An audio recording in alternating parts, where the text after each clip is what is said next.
नमस्ते।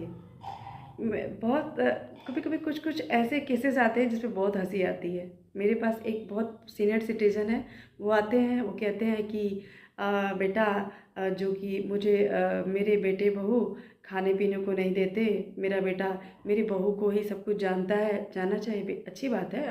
बाहर की किसी दूसरे घर की बेटी को ला रहे हैं आप जानिए, पर आप अपने माँ-बाप को नहीं जानते हैं। पता है वो क्या कहते हैं? वो कहते हैं कि मैं कहती हूँ तो क्या तो अंकल केस कर दीजिए। तो वो कहते हैं कि केस करूँगा तो अपना ही बेटा परेशान होगा, अपनी ही बहू परेशान होगी।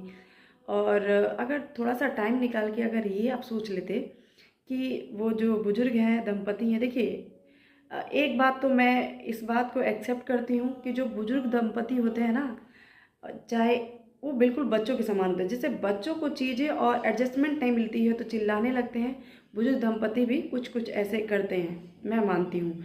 और आपकी शिकायत, अपने बेटे-बहू की शिकायत तुरंत किसी न किसी से कर देते हैं। उनकी जो समझदारी लेवल है, जैसे समझिए कि वो ऊपर माइंड सेटअप ऊपर जाते हैं और वहीं से फिर नीचे आते हैं, ठीक है? ऐसे कंडीशन में मैं, आप, ये पूरा भारतवर्ष जिसमें हम लोग रहते हैं, ये सबके माइंड सेटअप वैसे ही धीरे-धीरे हो जाएँगे, ठीक है? बहुत लोग कहते हैं कि मेरे साथ जो हुआ था मैं अपने बहू के साथ नहीं करूँगी। बहुत अच्छी बात है, आप मत कीजिए अपने बहू के साथ, ठीक है? पर आपके साथ जो हुआ था और आपकी जो मदर इन लॉ हैं, आपको सँजो के बना के आपको एक अच्छा मतलब आपको हर तरह से ग्रोथ ला दी आपकी बॉडी में। वरना आप एक अनमैच्योर छोटी-सी बच्ची थी जब आप अपने ससुराल में आई थी।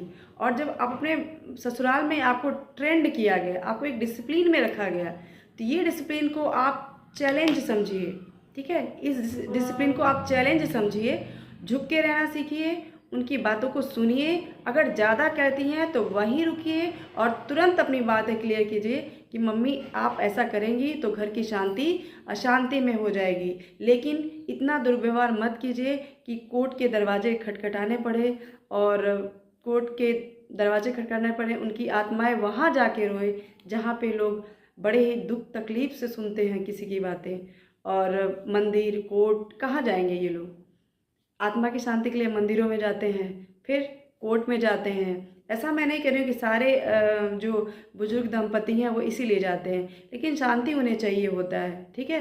तो आप उनका जो एक स्टेज है ना घर का बड़ा बड़ा रहने दीजिए। भले उनके जेब में पैसे हों, नहीं हों, कोई फ़र्क नहीं पड़ता। और आपके 4 पैसे ना 16 पैसे में वापस आपको मिलेंगे, अगर आप मेरी बातों को थोड़ा-सा भी ध्यान से सुनें, ठीक है?